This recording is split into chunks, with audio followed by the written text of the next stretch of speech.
ठीक है। तो बेसिकली क्या हो रहा था, जब हाइड्रोजन और ऑक्सीजन को हम कंबाइन कर रहे थे तो हमें H2O मिल रहा था। तो ज़्यादा से ज़्यादा रिएक्टेंट, एक से ज़्यादा रिएक्टेंट जब कंबाइन होते हैं तो सिंगल प्रोडक्ट मिलता है। ठीक है। अब कॉम्बिनेशन रिएक्शन को हम एक्सोथर्मिक रिएक्शन भी बोलते हैं, क्योंकि इसमें हमारा हीट रिलीज हो रहा होता है। Reaction in which heat is release along with the formation of product. जैसे हम किसी भी नेचुरल गैस को बर्न कर रहे होते हैं, इवन तो हमारे रेस्पिरेशन में जो एरोबिक रेस्पिरेशन होता है, उस एरोबिक रेस्पिरेशन में भी दोनों में हमें क्या मिल रहा होता है, एनर्जी मिल रहा होता है। ठीक है। डिकम्पोजिशन रिएक्शन ठीक उल्टा होता है कॉम्बिनेशन रिएक्शन का, जहाँ पे एक रिएक्टेंट दो या दो से ज़्यादा प्रोडक्ट में कन्वर्ट हो रहा होता है, और इसको हम इंडोथर्मिक रिएक्शन भी बोलते हैं, जहाँ पे हम with the help of heat, electricity और light we decompose the given reactant. ठीक है।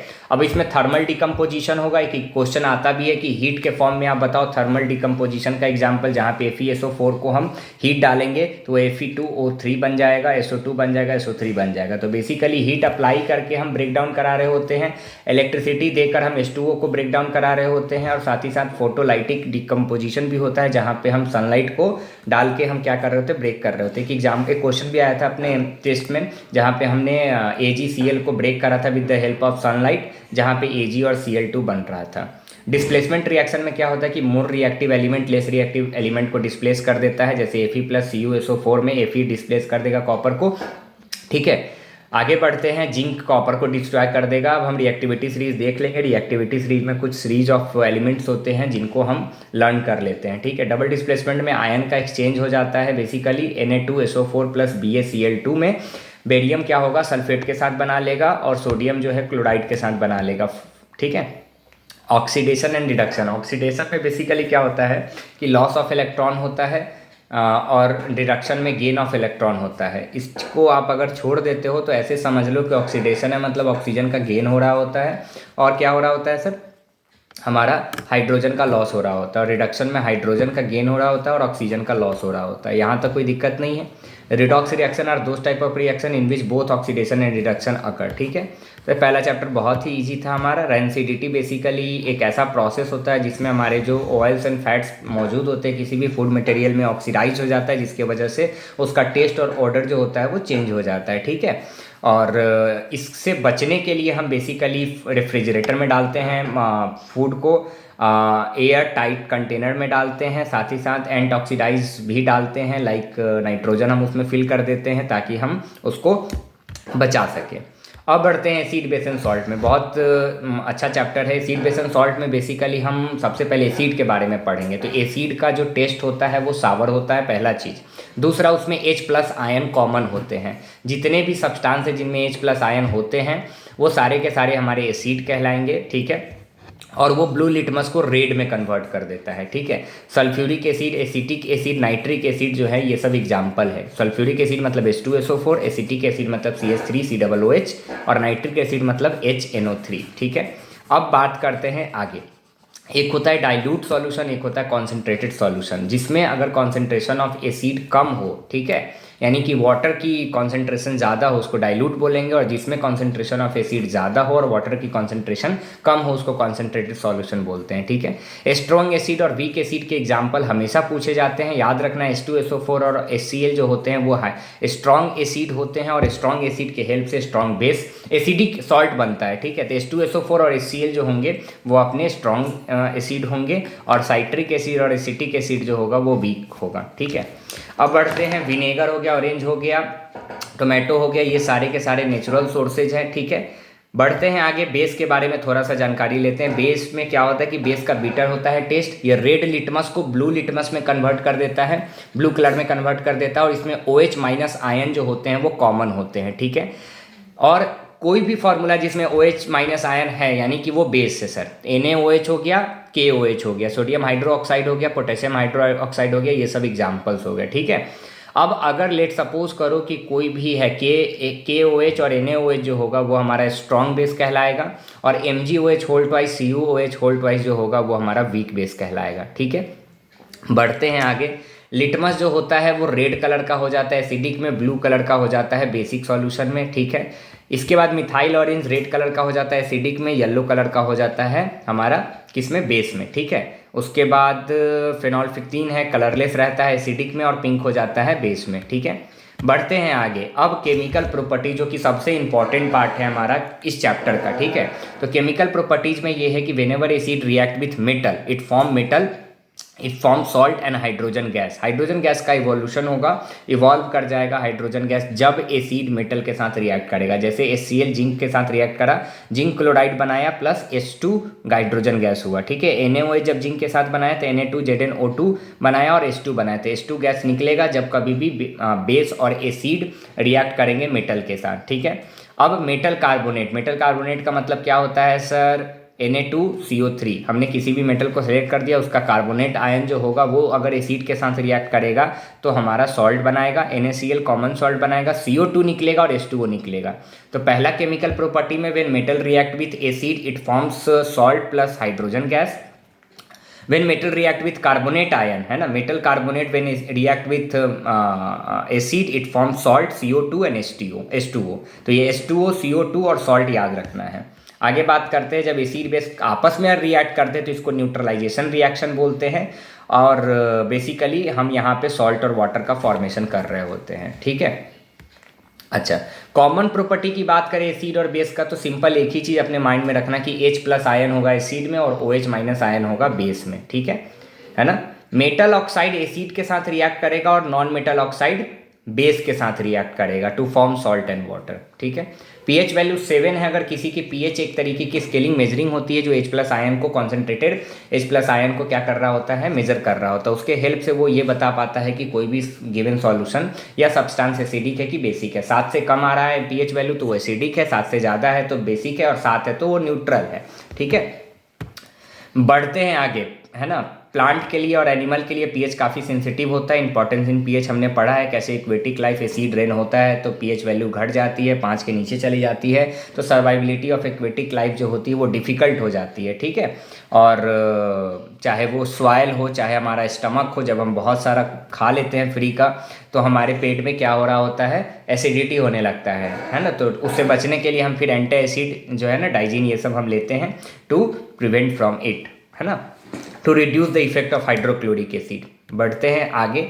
अब हमारे पास क्या है सर? अब हमारे पास सॉल्ट है। तो सॉल्ट का जो फॉर्मेशन हो रहा होता है वो ऑब्वियसली एक आयोनिक कंपाउंड होता है, मतलब कि लॉस ऑफ इलेक्ट्रॉन और गेन ऑफ इलेक्ट्रॉन से ही होता है। जैसे NaCl है, सोडियम एक इलेक्ट्रॉन क्या कर रहा है, लूज कर रहा है, और क्लोरीन क्या कर रहा है, एक इलेक्ट्रॉन गेन कर रहा है। तो Na+Cl- नाम का एक कॉमन सॉल्ट बन रहा है, और इसको हम न्यूट्रलाइजेशन रिएक्शन बोलते हैं। जब कभी भी सॉल्ट फॉर्म कर रहा होता है, मतलब कि एसिड और बेस जो होते हैं आपस में रिएक्ट कर रहे होते हैं। बढ़ते आगे, टाइप ऑफ सॉल्ट में न्यूट्रल सॉल्ट के लिए अगर देखें हम तो हमारा NaOH को, जिसको हम क्या बोल रहे होते हैं, सोडियम हाइड्रोक्साइड, जब HCl के साथ रिएक्ट करता है, यानी कि एक बेस जब किसी भी एक किसके साथ, एसिड के साथ रिएक्ट कर रहा होता है ना, NaOH प्लस HCl फॉर्म करने, HCl से रिएक्ट कराते हैं तो NaCl प्लस H2O मिलता है। अब बढ़ते हैं आगे। कॉमन सॉल्ट का तो फॉर्मूला हमने अभी आपको बता दिया कि कॉमन सॉल्ट का मतलब क्या होता है। तो कॉमन सॉल्ट का मतलब होता है कि NaOH को जब हम NaHCl से रिएक्ट कराते हैं तो NaCl प्लस H2O मिल रहा होता है, ठीक है ना। इसका डेली फूड में यूज करते हैं, प्रिजर्वेटिव के फॉर्म में यूज करते हैं, ठीक है। अब बढ़ते हैं सबसे इंपॉर्टेंट की तरफ जो हर बार एग्जाम में पूछे जाते हैं, क्लोरो अल्कली प्रोसेस। तो क्लोरो अल्कली प्रोसेस क्या है? जब सोडियम क्लोराइड को हम, यानी कि ब्राइन को जब हम H2O के साथ रिएक्ट करते हैं, बिजली देते हैं, जब हम इलेक्ट्रिसिटी पास कराते हैं तो हमें NaOH सोडियम हाइड्रोक्साइड और हमें Cl2 कॉस्टिक सोडा इसको बोलते हैं ना, है ना, कॉस्टिक सोडा मिलता है, हमें NaOH मिलता है, और हमें इसमें क्लोरीन और हाइड्रोजन गैस भी मिल रहा होता है। इस क्लोरीन हाइड्रोजन का काफ़ी यूज है, चाहे वो पेपर इंडस्ट्री में हो, सोप इंडस्ट्री में हो, PVC, पेस्टिसाइड, ये सब बनाने में काफ़ी यूज होता है, ठीक है। रॉकेट फ्यूल के लिए भी यूज किया जाता है लिक्विड हाइड्रोजन को। तो ये सारे यूजेज है हमारे। तो क्लोरो अल्कली प्रोसेस आएगा तो अपने माइंड में सिंपल बैठा लो कि हम NaCl को H2O के साथ रिएक्ट कराएंगे, तब हमें NaOH मिलेगा और Cl2 मिलेगा और H2 मिलेगा। बढ़ते हैं आगे, और इसको कॉस्टिक सोडा बोलते हैं NaOH को। ब्लीचिंग पाउडर क्या होता है? Calcium oxychloride. कैल्शियम ऑक्सीक्लोराइड मतलब CaOCl2। जब Cl2 को CaOH होल ट्वाइस के साथ रिएक्ट कराते हैं, Cl2 को, है ना, CaOH होल ट्वाइस के साथ रिएक्ट कराते हैं तो CaOCl2 प्लस H2O हमें मिलता है, ठीक है। बढ़ते हैं आगे बेकिंग सोडा की तरफ। बेकिंग सोडा का फॉर्मूला होता है सोडियम हाइड्रोजन कार्बोनेट, ठीक है। सोडियम हाइड्रोजन कार्बोनेट का मतलब क्या हो रहा है सर हमारा, जब हमारा सोडियम क्लोराइड लिख लेना, NaCl जब हमारा H2O CO2 और अमोनिया के साथ रिएक्ट करता है, ये थोड़ा लंबा प्रोसेस है। NaCl जब हमारा water H2O plus CO2 plus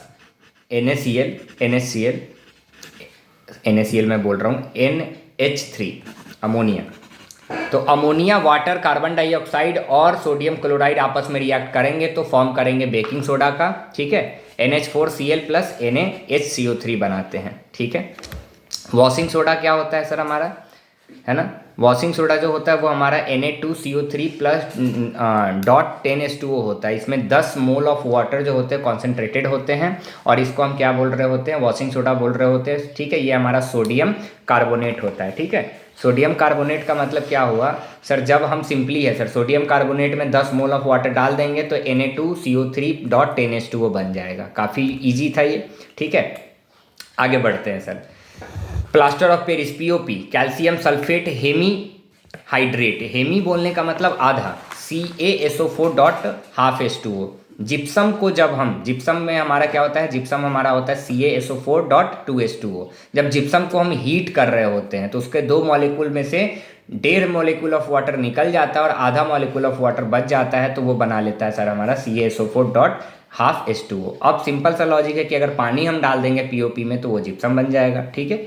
आगे बढ़ते हैं। डॉक्टर POP का यूज़ फ्रैक्चर बोन को सपोर्ट करने के लिए यूज करते हैं, टॉयज बनाने के लिए यूज किया जाता है, डेकोरेशन के लिए यूज किया जाता है। तो washing soda, baking soda, bleaching powder, plaster of Paris, caustic soda और कॉमन सॉल्ट, ये सारे काफ़ी इंपॉर्टेंट है। इन सबके फॉर्मूले, कॉमन नेम और यूजेज लर्न कर लेना है।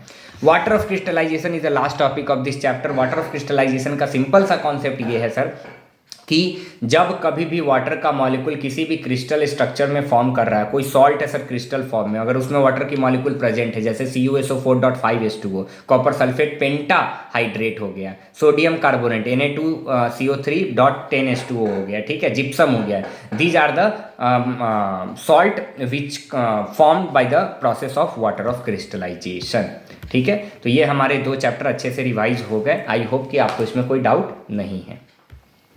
अब बढ़ते हैं सर मेटल नॉन मेटल के तरफ। मेटल नॉन मेटल की जो फिजिकल प्रॉपर्टी है वो काफ़ी इजी है और जनरली बच्चों को याद ही रहती है, चाहे वो लसरस हो, हार्डनेस हो, चाहे वो सॉलिड स्टेट में पाए जाते हैं, मैबेलिटी हो, डक्टिलिटी हो, कंडक्टर ऑफ हीट और इलेक्ट्रिसिटी हो, डेंसिटी हो, मेल्टिंग पॉइंट, बॉइलिंग पॉइंट हो, सोलिडिटी हो और ऑक्साइड्स हो, ठीक है। तो बेसिकली मेटेलिक ऑक्साइड जो होते हैं वो बेसिक इन नेचर होते हैं, non metallic oxide acidic in nature होते हैं, ठीक है ना। सोनरस का मतलब क्या होता है कि जब हम किसी भी मेटल पे हिट करते हैं तो वो एक रिंगिंग साउंड प्रोड्यूस करता है, उसी को हम क्या बोलते हैं, सोनरस बोलते हैं।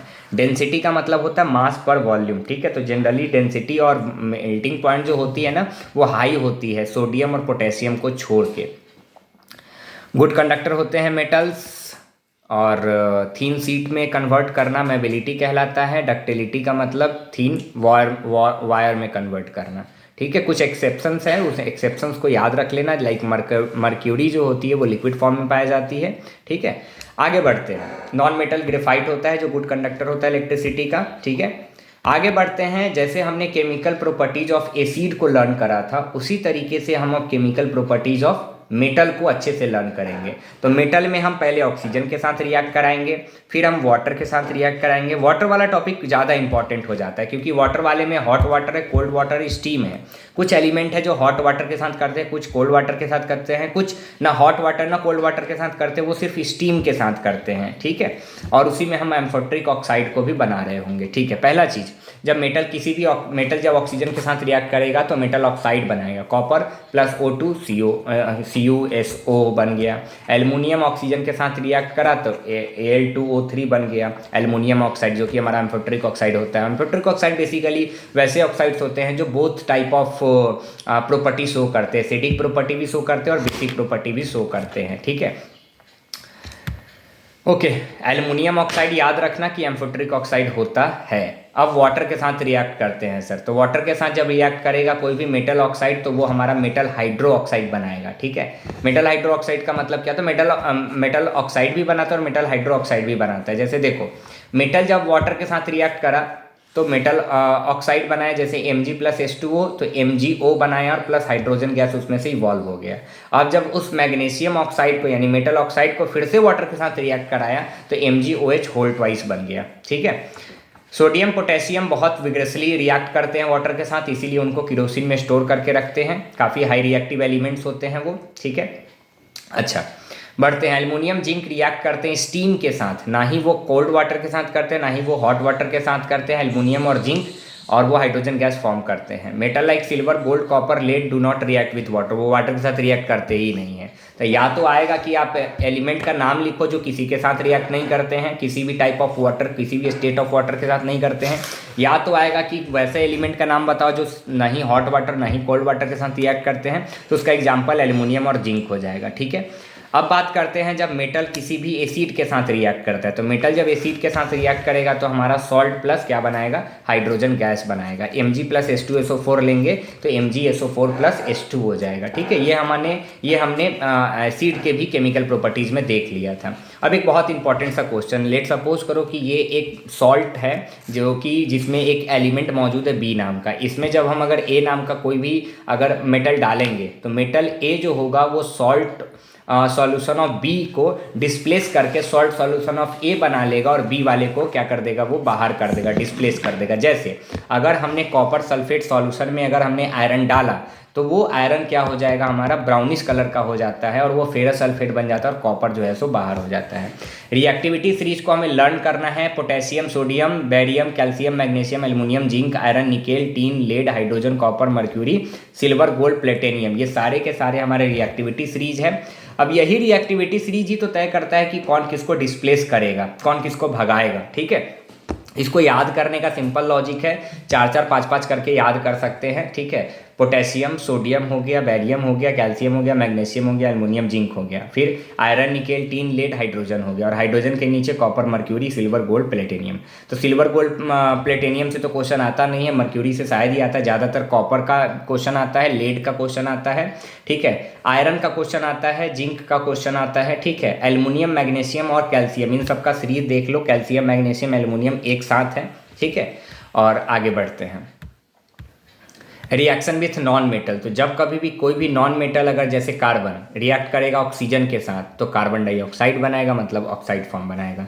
हमेशा ध्यान रखना कि जो हमारे मेटल जो होंगे ना, वो जो ऑक्साइड बनाते हैं मेटल ऑक्सीजन के साथ रिएक्ट करके, वो हमारा बेसिक ऑक्साइड होता है, और नॉन मेटल जो रिएक्ट करेंगे ऑक्सीजन के साथ वो एसिडिक ऑक्साइड बनाएंगे, ठीक है।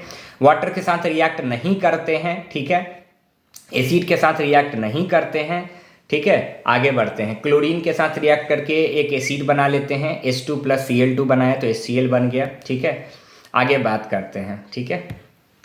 अब हम देखेंगे हम अपने लॉस ऑफ इलेक्ट्रॉन और गेन ऑफ इलेक्ट्रॉन की तरफ। लॉस ऑफ इलेक्ट्रॉन और गेन ऑफ इलेक्ट्रॉन में हमने अभी जस्ट आपको बताया कि जैसे सोडियम है सर, सोडियम का एटॉमिक नंबर 11 होता है, तो उसके इलेक्ट्रॉनिक कॉन्फ़िगरेशन 2, 8, 1 हो जाएगा। एक इलेक्ट्रॉन उसके पास ज़्यादा है, वो इलेक्ट्रॉन लूज करेगा वो, ठीक है। अच्छा, क्लोरीन होता है, क्लोरीन का एटॉमिक नंबर 17 होता है, मतलब 2, 8, 7 होता है, मतलब उसको एक इलेक्ट्रॉन चाहिए स्टेबल होने के लिए, तो क्या करेगा, एक इलेक्ट्रॉन लॉस करेगा सोडियम, और क्लोरीन जो होगा वो एक इलेक्ट्रॉन गेन करेगा, और इस तरीके से आयोनिक बॉन्ड का फॉर्मेशन करेगा, और NaCl जो होगा वो एक आयोनिक कंपाउंड कहलाएगा।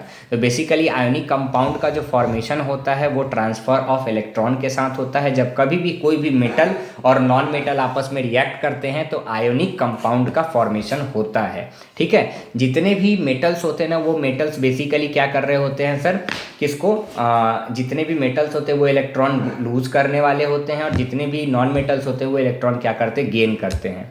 3 प्रॉपर्टी लिखने को आ सकता है आयोनिक कंपाउंड का, तो याद रखना, मेल्टिंग पॉइंट और बॉइलिंग पॉइंट हाई होता है, सॉल्युबिलिटी होता है, वाटर में वो सॉल्युबल होते हैं, और कंडक्टिविटी भी होती है। मॉल्टेन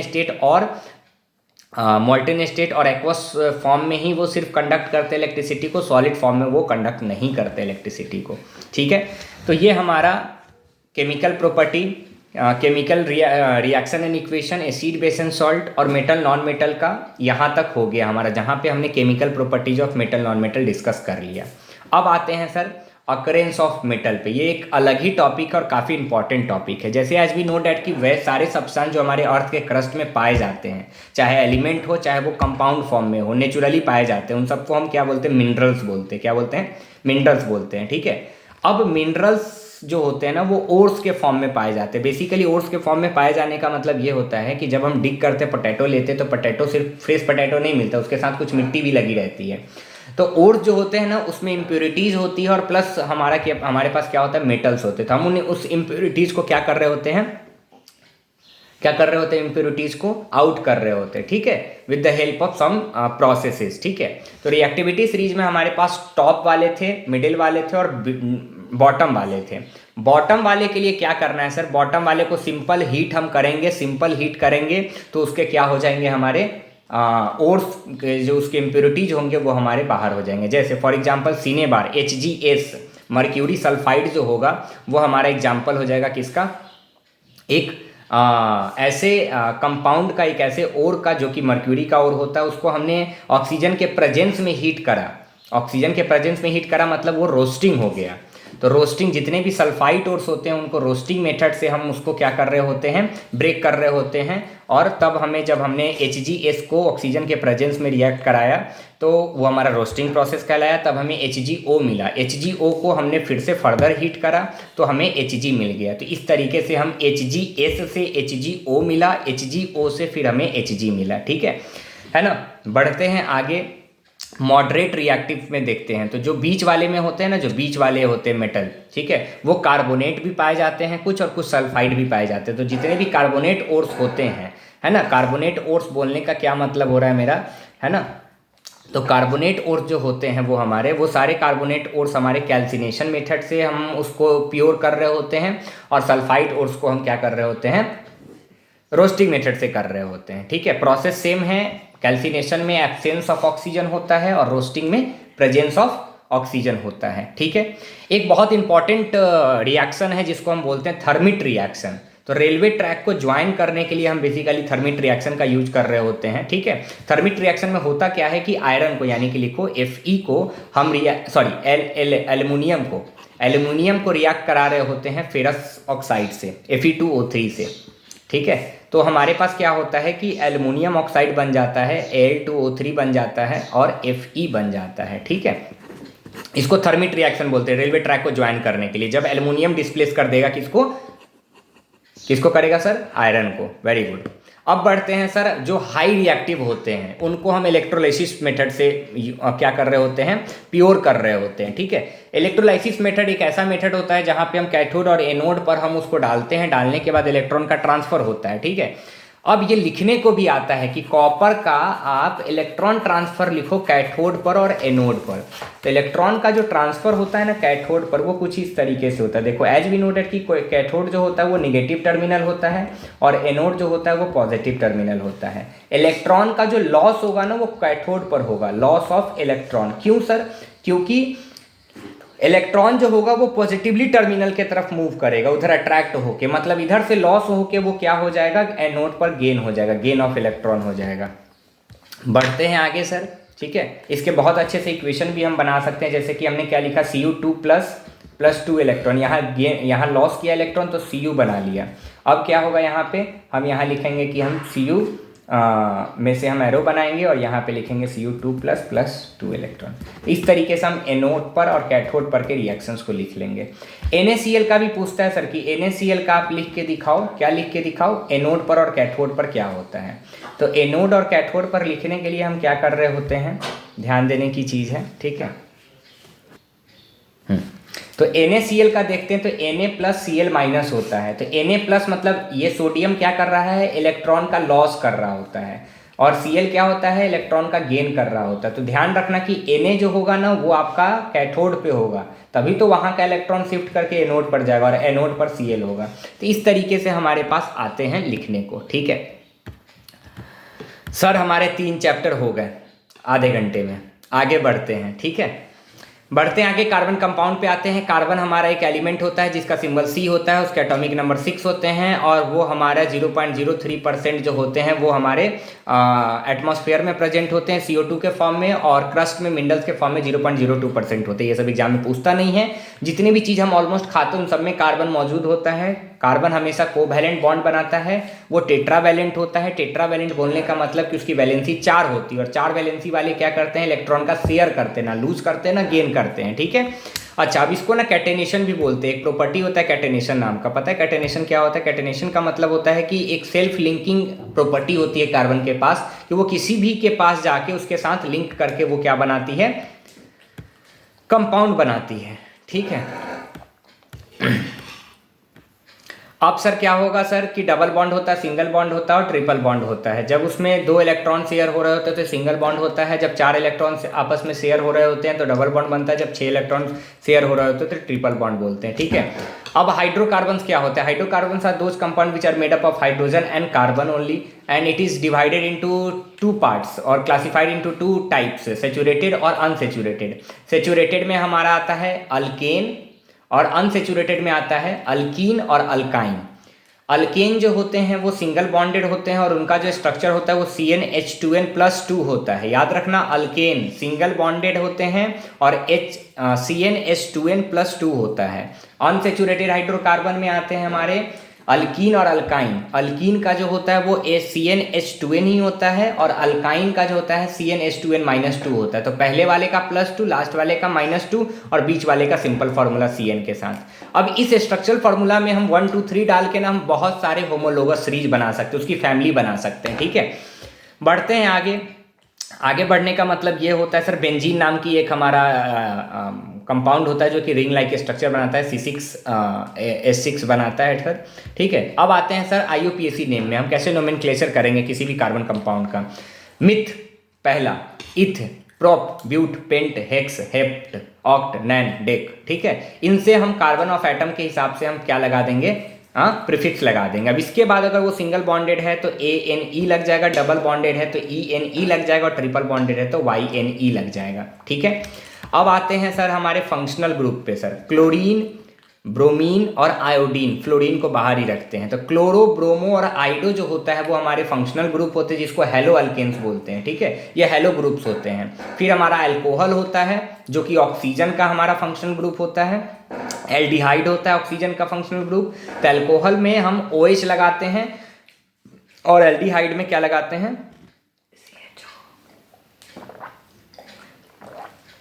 सही बात है, CHO लगाते हैं। कीटोन हमारा C डबल बॉन्ड O होता है।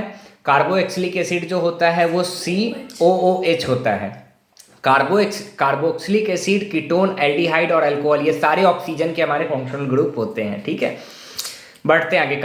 Carboxylic acid COOH, ketone CO, aldehyde CHO और अल्कोहल OH, ठीक है। अब अगर ये सब लगता है तो हम क्या करते हैं सर, अल्कोहल है तो OL लगा देते हैं लास्ट में, एल्डिहाइड है तो क्या करते हैं, एल्डिहाइड का AL लगा देते हैं, कीटोन है तो ONE लगा देते हैं, कार्बोक्सिलिक एसिड है तो OIC एसिड लगा देते हैं, ठीक है। अब sir important topic, chemical properties of hydrocarbon, जिसमें सबसे पहला है कंबसन। जब किसी भी लाइक मीथेन को अगर ऑक्सीजन के प्रेजेंस में जब हम क्या करेंगे, बर्न करेंगे तो वो CO2 देगा, H2O देगा, हीट देगा और लाइट देगा। इसको क्या बोलते हैं, कंबसन बोलते हैं। ऑक्सीडेशन का तो आपको पता ही है, जब इथेनॉल को इथेनोइक एसिड में कन्वर्ट करना होता है तो हम क्या कर रहे होते हैं, हाइड्रोजन का लॉस करा रहे होते हैं। हाइड्रोजन का लॉस ही कराना तो क्या कहलाता है हमारा, क्या कहलाता है, ऑक्सीडेशन, लॉस ऑफ हाइड्रोजन, ठीक है। एडिशन रिएक्शन ये पक्का एग्जाम में आएगा। जैसे ये हाइड्रेशन का मतलब आपको पता है, हाइड्रोजनेशन भी बोलते हैं इसको। हाँ, ये क्या होता है ना कि सर हमारे पास डालडा का नाम आपने सुना होगा और आपने सुना होगा किसके बारे में, आपने सुना था जब ये ठंडे के दिनों में जो नारियल तेल होता है ना वो जम जाता है, सॉलिड हो जाता है। तो जो सॉलिड फॉर्म होता है ना वो सॉलिड फॉर्म हमारा अनसैचुरेटेड हाइड्रोकार्बन होते हैं, ये डबल बॉन्ड वाले होते हैं, ठीक है। और जब हम इसको हीट करते हैं ना तो ये सिंगल बॉन्ड में कन्वर्ट हो जाता है, यानी कि ये क्या बन जाता है, हमारा सैचुरेटेड हाइड्रोकार्बन बन जाता है। तो एडिशन रिएक्शन जो होता है ना, बेसिकली जब हम उसमें हाइड्रोजन ऐड करते हैं ना तो वो अनसैचुरेटेड से सैचुरेटेड बन जाता है। सब्स्टिट्यूशन में क्या होता है सर, मीथेन में जब हम Cl2 डालेंगे तो वो हमारा क्या होगा, एक हाइड्रोजन को रिप्लेस करेगा और उसके जगह पे एक Cl चला जाएगा, ठीक है। इथेनॉल क्या होता है सर, C2H5OH, है ना। इसको अगर सोडियम के साथ रिएक्ट करेंगे तो एक हाइड्रोजन भागेगा, एक नहीं 2 हाइड्रोजन भागेगा और उसके जगह पे सोडियम चला जाएगा, ठीक है। अब रिएक्शन विथ एसिड, अगर किसी एसिड के साथ अगर हम रिएक्ट करते हैं, किसको, इथेनॉल को और इथेनोइक एसिड को, तो ईस्टर बनता है। और ईस्टर में ना ये चीज़ याद रखना, CH3COO है, CH3COO, CH2CH3, CH3COO CH2CH3, ये हो गया ईस्टर का फॉर्मेशन जब हम इथेनॉल को और इथेनोइक एसिड को रिएक्ट कराते हैं तो। ठीक है, इथेनोइक एसिड जो होता है वो बेसिकली हमारा